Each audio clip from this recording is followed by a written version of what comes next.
Aleluia, os irmãos me ouvem bem? Muito bem. Irmãos, que oportunidade maravilhosa que nós estamos tendo essa noite, né? Graças a Deus por estarmos aqui.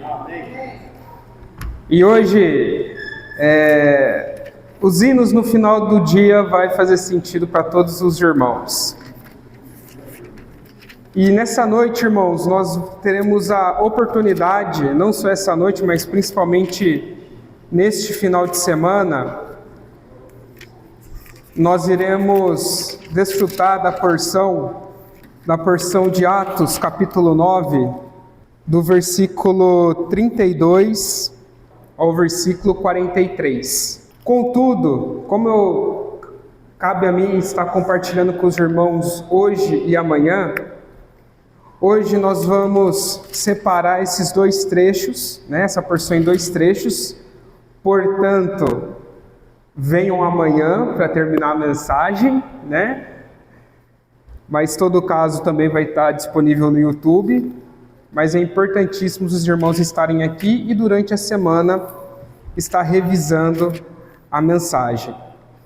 Então eu quero chamar o Natanael para ele vir aqui, para estar orando pela palavra, pela ministração, pelo espírito dos irmãos também, para os irmãos estarem sustentando em oração, participando da reunião, e assim a igreja ser edificada. Aqueles que puderem ficar de pé, por gentileza. Ó Senhor Jesus, amém. Nosso amado irmão Marcelo, amém. Nessa palavra de Atos, amém. Ó Senhor Jesus, amém. Possa ser um canal para ele. Sim, Deus. Ó Senhor Jesus, amém. Aleluia. Muito obrigado. Graças a Deus, irmãos. Então, eu quero encorajar os irmãos a trazerem as suas Bíblias, a abrirem as suas Bíblias. Eu vou estar compartilhando hoje, seguindo a versão King James, mas os irmãos fiquem à vontade para também ler as versões que os irmãos trouxeram para nós irmos acompanhando. Então, como eu havia dito, vamos... Obrigado, Jenner. Vamos abrir as nossas Bíblias em Atos capítulo 9, e eu vou pedir para os irmãos lerem, por gentileza, do versículo 32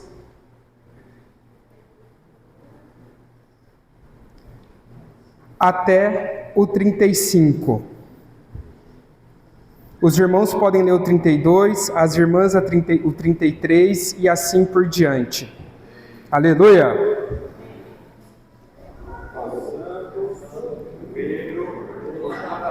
Amém. Desceu também aos santos que habitavam em Lida. Encontrou ali certo homem, chamado Enéas. Amém. E havia 8 anos fazia de cama. Amém. Puxa. disse-te Pedro, Enéas, Jesus Cristo te cura. Amém. Levanta-te e arruma o teu leito. Aleluia. Ele imediatamente se levantou. Viram todos os habitantes de Lida e Sarón, os quais se converteram ao Senhor. Amém.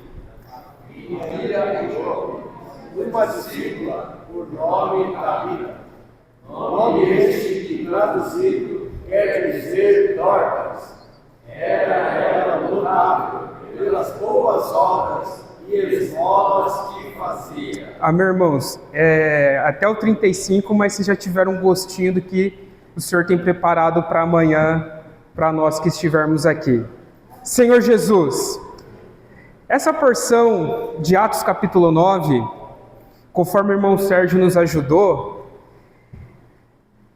o capítulo 9, basicamente, ele fala de Saulo é convertido por Jesus, todo o processo do Senhor envia Ananias a Saulo, Saulo começa a evangelizar, Barnabé fica ao lado de Saulo, e aí mostra o início do ministério do amado irmão Paulo, ou Saulo, como nós fomos ajudados, depende do lugar onde ele está.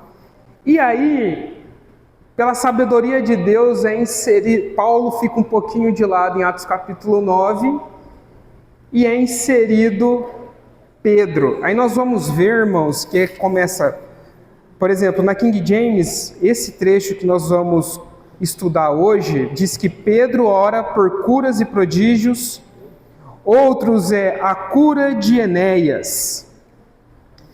Então, irmãos, nós vemos que há uma pausa da história de Paulo, e aí nós começamos a ver o ministério de Pedro. Aí tem a visão do crente, do centurião crente, a visão do apóstolo Pedro, e assim por diante.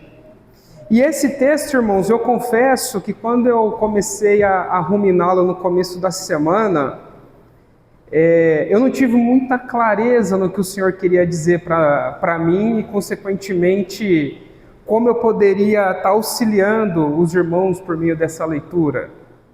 Mas graças a Deus que durante a semana o Senhor foi dando um direcionamento. E eu espero sinceramente que nós possamos tocar na preciosidade nessa porção. Amém. Essa porção de Atos capítulo 9, 32 a 43, nós vemos 2 milagres extraordinários. A cura de uma pessoa que tinha deficiência, e depois nós vamos ver a ressurreição, ressuscitar. Olha que coisa tremenda. Aí eu pensei comigo, vamos por partes, né? Para a gente poder extrair o máximo possível das revelações. E curiosamente, amanhã é o dia do Senhor, do qual nós lembramos da sua morte, principalmente da sua ressurreição. Amém. Senhor Jesus. Então, irmãos, a cura de Enéas, não tem como, né? Quando a gente ouve o nome de Enéas, a gente já lembra do 56. É impressionante. Mas graças a Deus, irmãos, por esse Enéas. Sabe o que significa Enéas? Entendeu agora, né? Você sabe o que significa Enéas? Enéas, irmãos, significa louvor a Javé, ou no caso, louvor ao Senhor. Olha como esse nome é cheio de significado. E nós vamos ver, irmãos, que o louvor é melhor que o lamento. Amém. Senhor Jesus. Amém. Então, no versículo 32, vejamos: e aconteceu que, viajando Pedro por toda parte. Aqui, irmão, tem o seguinte contexto, de que quando houve a perseguição em Jerusalém dos cristãos, dos crentes, houve uma dispersação dos irmãos por todas as regiões da terra, até os confins, Samaria e coisa e tal. E muitas igrejas foram sendo geradas, conforme nós vimos nas mensagens anteriores. E coube os apóstolos, e principalmente a Pedro, ir visitando as igrejas que iam sendo geradas. Então, por isso que ele fala, viajando Pedro por toda parte. O ministério de Pedro, neste primeiro momento, ele não era um ministério fixo. Eu só estou neste lugar. Não, era um ministério itinerante. Ele rodava toda a região, de acordo e principalmente guiado pelo Espírito Santo. Os irmãos creem nisso? Amém. Graças a Deus. E chegou também aos santos que habitavam em Lida. Os santos aqui, irmãos, não significa dizer que são pessoas sem pecados, mas era uma forma, e não era uma forma, é uma forma que nós podemos utilizar para se referir entre nós, uns aos outros. Não significa dizer que nós não temos pecados, mas significa dizer que nós somos separados. Isso significa ser santo. E Deus já nos separou. Senhor Jesus, nós fomos separados por Deus para o louvor da sua glória. Amém. Aleluia! E Lida, irmão, que nome de cidade, né? Eu falei, deixa eu ver o que mais essa cidade tem para nos mostrar. Lida do hebraico é Lod, e foi fundada por um membro da tribo de Benjamim. Isso está no primeiro livro de Crônicas, capítulo 8, versículo 12. E era uma cidade relativamente pequena, que ficava na rota comercial da cidade de Jerusalém para o porto de Jope. Então era uma cidade meio que transitória, porque ficava no caminho de uma importante rota, e nós sabemos como é importante uma rota da capital até o porto. E sabe o que significa o nome dessa cidade? Ela é conhecida como Cidade de Deus. E uma curiosidade, além de ser a cidade de Deus, essa cidade existe até os dias de hoje. Verdade, sério, coisa, né? Eu acho muito fascinante quando a gente pega a Bíblia, vai ver a história e vai ver que as coisas ainda estão lá. Senhor Jesus. E prosseguindo, versículo 33 nos diz: ali encontrou um homem paralítico, que se chamava Enéas e que estava prostrado numa cama fazia 8 anos. Aqui, irmãos, nós temos que considerar que quem escreveu o livro de Atos foi o apóstolo Lucas. E como nós sabemos, o ofício de Lucas, ele era um médico. E por ser um médico, ele prestava muita atenção na situação humana das pessoas. Aí eu te pergunto, e não é uma pergunta retórica, eu quero que os irmãos me ajudem. Um homem paralítico e que estava prostrado. Eu quero que os irmãos falem para mim, como que vocês acham que esse Enéas estava? O que é prostrado para vocês? Podem falar. Horrível? Mal. Curvado. Atrofiado. Ó, vamos chegar até 10, hein? O que prostrado para vocês significa? Largado. Entregado. Entrevado. O que mais? Sem esperança. Sem vida. Faltam mais 2. Oi? Paralisia. Prostrado. Exatamente, irmãos.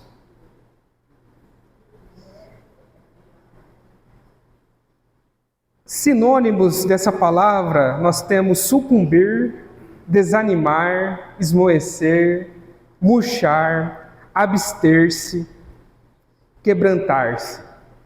Então, irmãos, imagina a situação. Pedro está chegando na cidade e vê um homem sem esperança. Um homem totalmente entregue e conformado à sua situação.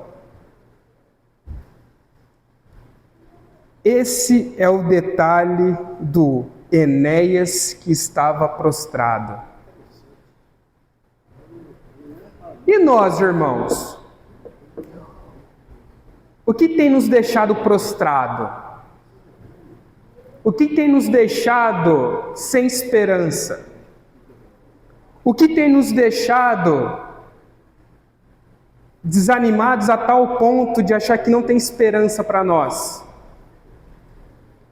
Porque a paralisia era a causa, mas a consequência, olha como que essa pessoa estava. E a cereja do bolo é que fazia 8 anos. E uma coisa muito interessante também, tá, irmãos? Não pense que ele estava naquelas cama de hospital de hoje em dia, não, tá? Era no máximo um cobertorzinho. Eu lembro que quando eu fiz SEAP na SEAP, nós dormíamos nos colchonetes que carinhosamente nós chamávamos de nada entre nós. Nada entre nós e o chão, né? Então, irmãos, a situação daquele homem era triste em todos os aspectos, humanamente e na profundeza da sua alma. Senhor Jesus. E aí, irmãos, graças a Deus pelo versículo 34.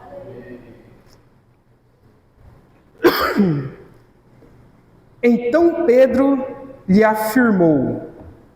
Pedro afirmou, tá? Enéas, Jesus, o Cristo, cura a ti. Levanta-te, arruma a tua cama. E ele se levantou no mesmo instante. Quanta preciosidade, não é verdade? Senhor Jesus. Irmãos, vamos dissecar esse versículo. Aqui nós vemos de maneira muito clara algumas coisas. Primeiro delas, Pedro sabia exatamente o que aquela pessoa precisava. Porque Pedro, por mais apóstolo que fosse, ele era um canal que operava milagres. Mas a fonte do seu poder era Cristo Jesus. E por essa razão ele sabia exatamente a necessidade daquela pessoa. Algumas versões, a João Ferreira de Almeida, ele até fala que Jesus, o Cristo, te dê saúde. Era exatamente aquilo que aquela pessoa estava precisando. Não é incrível isso? Então, quando Deus age, quando Deus fala, Ele é certeiro. Não é um negócio genérico. Não é eu falar, por exemplo, gente, previsão do tempo, tá? Em 2025 vai chover. Se não chover em 365 dias, acabou o mundo, não é verdade? Mas Pedro, Deus, é cirúrgico naquilo que ele fala. É exato. Nem aquém e nem além, mas é na sua justa medida. Senhor Jesus. A segunda coisa que eu quero chamar muita atenção. Pedro, antes de tudo, ele deixa bem claro quem é que está operando o milagre. Amém. Esse é o primeiro ponto, para falar a verdade. Enéas, Jesus, o Cristo. E aqui, irmãos, para enfatizar, eu sei que às vezes os irmãos já devem estar até cansados de ouvir, nossa, mas toda vez que quando fala de algum milagre lá na igreja, os irmãos sempre falam que a pessoa era só um canal, porque tem que enfatizar isso daí. Nós somos apenas canais. Em nós não habita, nós não somos capazes de fazer bem algum, mas graças a Deus pelo tesouro que há dentro de cada um de nós. É isso que tem que ficar bem evidenciado. E aqui, Pedro, nessa situação, ele não está chamando os holofortes para ti. O ser humano, no seu estado natural, ele quer ser o centro das atenções e subir no lugar mais alto. Mas aqui Pedro faz questão de, olha, eu só sou o canal. O autor disso aqui é Jesus, o Cristo. E isso, irmãos, precisa ficar muito claro em nossas mentes e nos nossos corações. Um terceiro aspecto, houve uma voz de comando clara de maneira inequívoca. Conforme eu havia dito, não foi um negócio abstrato. Um dia você vai andar. Olha, você até andava, mas aconteceu isso, por sua culpa você não anda mais. Curioso, mas graças a Deus, que é uma palavra inequívoca para ninguém ter dúvida. Então todos que estavam lá assistindo a essa cena sabiam exatamente o porquê Enéas voltou a andar. E aí, irmãos, eu vou tomar até um gole d'água agora, viu?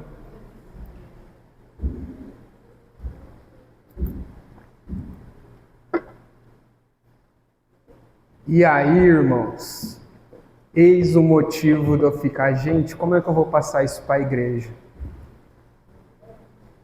Senhor Jesus. A Bíblia não relata. Então, e nós cremos na Bíblia, amém? Aqui na Bíblia não fala se Enéas era um homem de fé ou sem fé. Simplesmente o milagre aconteceu. Senhor Jesus.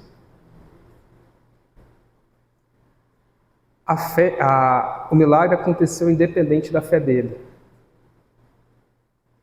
Na Bíblia, irmãos, há vários relatos, várias passagens de milagres que foram realizados por conta da fé da pessoa, e também teve milagres que aconteceu independente da pessoa ter fé.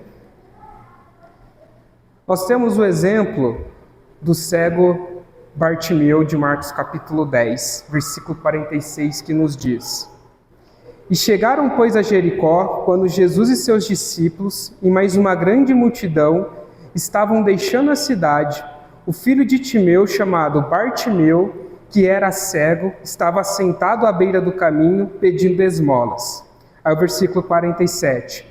Assim que ouviu que era Jesus de Nazaré, começou a gritar: Jesus, filho de Davi, tem misericórdia de mim. Versículo 51. Indagou-lhe Jesus: Que queres que eu te faça? Rogou-lhe o cego: Rabone, que eu volte a enxergar. Versículo 52. E Jesus lhe ordenou: Vai em frente, a tua fé te salvou. E no mesmo instante, o homem recuperou a visão e passou a seguir a Jesus pelo caminho. Uma outra passagem que o milagre era operado por conta da fé da pessoa. O fluxo de sangue, tão conhecido por nós, da mulher do fluxo de sangue, Marcos capítulo 5, versículo 25. E estava por ali certa mulher que havia 12 anos vinha padecendo de hemorragia. E o relato bíblico nos diz que essa mulher ela gastou muito dinheiro para tentar achar a cura. Foi no que tinha de melhor para aquela época. Ela já estava sem esperança. Mas graças a Deus que ela ouviu falar de Jesus, o Nazareno. E aí o versículo 33. Então, a mulher, ela tocou na orla das vestes, né? E aí Jesus pergunta, viu, quem que tocou em mim? E aí o versículo 33 diz: Então a mulher, assustada e trêmula, sabendo o que lhe tinha sucedido, aproximou-se e, prostrando-se aos seus pés, declarou-lhe toda a verdade. 34. E Jesus afirmou-lhe: Minha filha, a tua fé te salvou. Vai-te em paz e estejas liberta do teu sofrimento. Rapaz, olha que palavra maravilhosa, né? Vai-te em paz e esteja liberta do teu sofrimento. Senhor Jesus. E aí, irmãos, mas também a Bíblia nos mostra que eu dei 2 exemplos de milagres que foram operados por meio da fé da pessoa. Mas a palavra e a Bíblia, ela é completa. Em João capítulo 5, ela nos traz um caso de que a pessoa teve um milagre sem necessariamente ter a fé em si. João capítulo 5, versículo 5 nos diz: Estava ali certo homem, enfermo, havia 38 anos. Quando Jesus o viu deitado e sabendo que estava assim havia muito tempo, perguntou-lhe: Queres ser curado? O que o homem respondeu? O homem enfermo queixou-se: Senhor, não tenho ninguém que me ponha no tanque quando a água é agitada, pois enquanto estou indo, desce outro antes de mim. É o versículo 8. Ordenou-lhe Jesus: Levanta-te e apanha o teu leito e anda. E imediatamente o homem ficou curado, pegou o seu leito e andou, e aquele dia era sábado. Essa passagem mostra de maneira muito clara que aquele homem, ele estava crendo no que ele estava vendo, achando que era só se mergulhar lá no tanque, que era o primeiro que tinha a crença, que o primeiro que se mergulhasse lá no tanque era curado e tinha as orações ouvidas. Mas como ele era paralítico, ele não conseguia chegar, né? Então sempre alguém chegava na frente dele. Então quando Jesus perguntou o que você quer, ele queria que alguém o levasse até o tanque, mas ali ele estava de frente com o próprio milagre. Olha que coisa, né, irmãos? E aí, irmãos, diante disso, o que nós podemos concluir? É que não depende de quem quer ou de quem corre, mas de Deus usar da sua misericórdia. Aleluia. Às vezes, irmãos, para não falar quase sempre, na nossa visão objetiva, onde 1 mais 1 é sempre 2, nós associamos as orações atendidas com fé, do qual, se tem um problema, nós oramos e a pessoa foi curada, significa que, olha, aquela igreja, aqueles irmãos têm fé. Mas se nós oramos e a pessoa não é curada e vem a falecer, vocês não tinham fé o suficiente. Isso acontece só comigo ou com vocês também? Não precisa levantar a mão.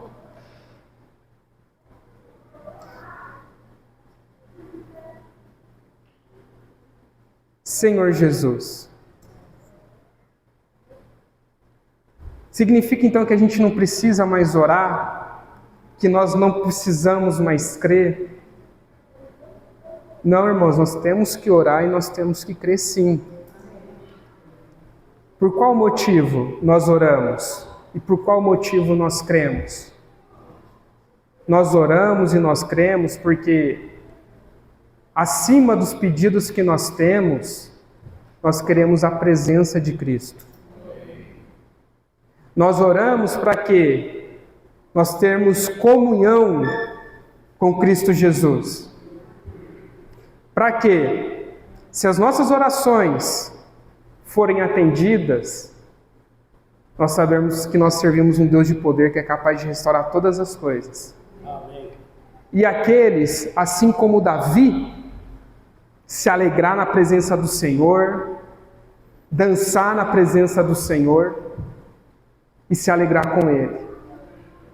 Contudo, se a oração não for atendida dos moldes como nós gostaríamos que fosse, para que nós possamos ser consolados. Vinde a mim, todos vós que estáis cansados e sobrecarregados, e eu vos aliviarei.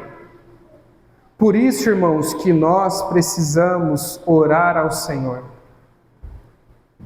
para nós termos comunhão com Ele, e de acordo com a sua boa, perfeita e agradável vontade, a presença dEle, que é a coisa mais importante do universo, nós teremos independente do resultado. Senhor Jesus! O irmão Sérgio nos ajudou semana passada e nós podemos ver um pouco a história de Paulo, não é verdade? Eu pergunto para os irmãos, ele tinha ou não tinha fé?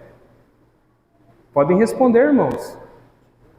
Tinha muita, né? Pelo amor de Deus.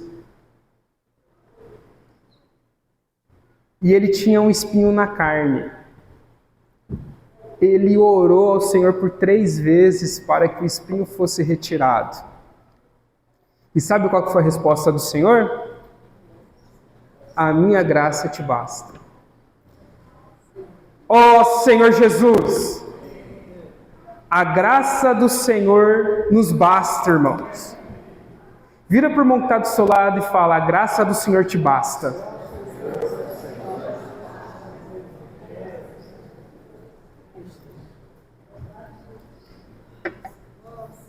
A graça do Senhor nos basta. Senhor Jesus,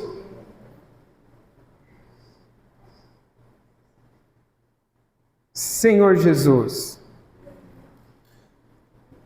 No Cântico 77, irmãos, que ele fala, o cântico, quanto mais perto estás, nós vemos no versículo, nós vemos na estrofe 1, no primeiro verso, quanto mais perto estás, tão mais querido és. E teu ser se torna em mim em realidade assim, dando-me salvação, fé e esperança então. Meu tudo e meu amor és tu, ó Senhor.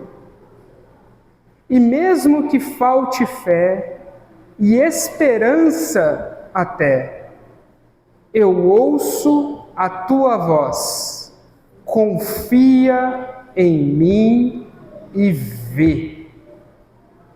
Confia em mim e vê. Tudo irei prover, basta apenas crer. As dúvidas vão ter fim, confia em mim, confia em mim. Irmãos, então, ao considerar esses trechos, tem mais um versículo, mas o grande encargo é que às vezes pode nos faltar fé, irmãos. Como diz a letra deste hino. Contudo, irmãos, graças a Deus que, conforme nós já falamos aqui, nós temos um Deus que nos assiste nas fraquezas, que diz que vinde a mim todos vós que estão cansados e sobrecarregados, que eu vos aliviarei. Graças a Deus, irmãos, que nós temos em quem nós podemos confiar. Nós temos em quem poder confiar. Irmãos, graças a Deus que a gente não está numa caminhada cristã, correndo de um lado para o outro, sem sentido, sem um caminho. Graças a Deus que nós temos uma direção. Por isso que nós precisamos sempre estar orando ao Senhor, tendo comunhão com Ele por meio da palavra, para que quando os bons dias chegarem, graças a Deus, mas quando os maus dias também chegarem, nós termos a Deus para nos alegrar e a quem nos socorrer. Senhor Jesus, isso, irmãos, me deixou extremamente impactado. E continuando, no versículo Atos, capítulo 9, após o milagre ter ocorrido, versículo 34, então Pedro lhe afirmou: Enéas, Jesus, o Cristo, cura a ti, levanta-te e arruma a tua cama. E ele se levantou no mesmo instante. E qual que foi a consequência disso para aquela comunidade? E viram-no todos os que moravam em Lida e Sarona, os quais se converteram ao Senhor. Irmãos, graças a Deus que aquela paralisia não era uma paralisia de morte, mas era uma paralisia para que o poder de Deus pudesse ser expresso. E só para deixar bem claro e registrado, nessa situação, o poder de Deus, fazer ele andar é a parte mais fácil. Não é difícil, para Deus, é claro. O grande lance aqui era servir de testemunho para aquela comunidade. Para as pessoas poderem ficar maravilhadas pelos sinais que Pedro estava operando. E como já foi dito neste púlpito, neste local, Os sinais e prodígios, eles não são um fim em si mesmo, mas é uma porta, é um sinal, é um caminho que aponta para Jesus o Cristo. Amém. Então esse é o testemunho dessa comunidade. Os sinais e maravilhas não são um fim em si mesmo, mas é para testificar o poder de Deus. E o Evangelho, irmãos, é o verdadeiro poder de Deus, que é salvar as pessoas, gerar frutos. E, irmãos, eu vi uma frase que diz o seguinte: é mais fácil um leão se tornar vegetariano do que uma pessoa ser convertida sem o poder de Deus. Às vezes, irmãos, nós falamos que a conversão, achamos que a pregação do Evangelho é algo simples, mas há lutas nas regiões celestiais. Há pensamentos que precisam ser quebrados.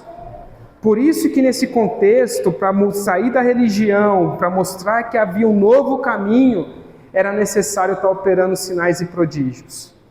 Senhor Jesus, ó Senhor Jesus, porque o próprio apóstolo Paulo, no segundo livro segunda epístola de Coríntios, capítulo 12, ele diz que os sinais são distintivos de um apóstolo, foram demonstrados entre vós como grande perseverança por meio de obras extraordinárias, maravilhas e milagres. Então, irmãos, graças a Deus pelos sinais, graças a Deus pelo nosso testemunho, que possa ser um sinal para as pessoas que estão ao nosso derredor do poder do Evangelho que é Cristo Jesus. E que se nós conseguimos operar milagres, milagre é muita coisa, irmãos, não é um milagre extraordinário. O fato de estar vivo, de ter um bom testemunho no dia de hoje já é um milagre por si só. Saiba que isso não é fruto de nós mesmos, mas graças a Deus pela pessoa maravilhosa de Cristo Jesus que habita dentro de cada um de nós. Aleluia! Então, irmãos, como eu havia dito, eu vou separar a mensagem em 2 momentos para não ficar muito corrido e para dar oportunidade também para os irmãos estarem ruminando em pequenos grupos e amanhã no compartilhar com a igreja. Mas antes disso, de passar para os irmãos fazerem pequenos grupos, vamos pedir para os irmãos, aos que puderem, para ficarem de pé, que eu vou estar orando. Senhor Jesus, nessa noite nós nos voltamos a Ti, com o coração quebrantado. Ó Senhor Jesus, e nós queremos estar aos Seus pés. Senhor Jesus, muito obrigado por essa passagem que o Senhor deixou registrada para nós, para que nós possamos ter de maneira bem clara que não depende de quem quer ou de quem corre, mas de Deus usar da sua misericórdia. Senhor Jesus, que acima de tudo, independente da situação, que a Tua presença, que o Cristo vivo, seja o verdadeiro nosso anelo. Senhor Jesus, e que independente da situação nós possamos confiar em Ti.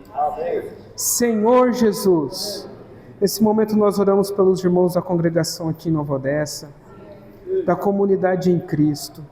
Senhor Jesus, nós queremos lançar sobre Ti tudo aquilo que tem roubado a nossa paz, tudo aquilo que tem roubado o nosso desfrute, aquilo que tem impedido do Senhor agir em nossas vidas. Nós queremos lançar sobre a cruz. Amém. Senhor Jesus, e que nós possamos descansar no Senhor. Amém. Assim como o Senhor disse para aquela mulher com fluxo de sangue, dizia que o que nos apunhava, nós estamos liberados. Nos liberta, Senhor Jesus. Nos liberta nessa noite. Ó Senhor Jesus, mas o Senhor sabe o que é ser humano, o Senhor sabe o que é padecer, o Senhor sabe que nós somos teimosos e que às vezes nos falta fé, mas nós cremos que ainda assim, como uma criança que gagueja, o Pai está lá para ouvir o que está pedindo. Senhor Jesus, ouça o nosso clamor nessa noite. Senhor Jesus.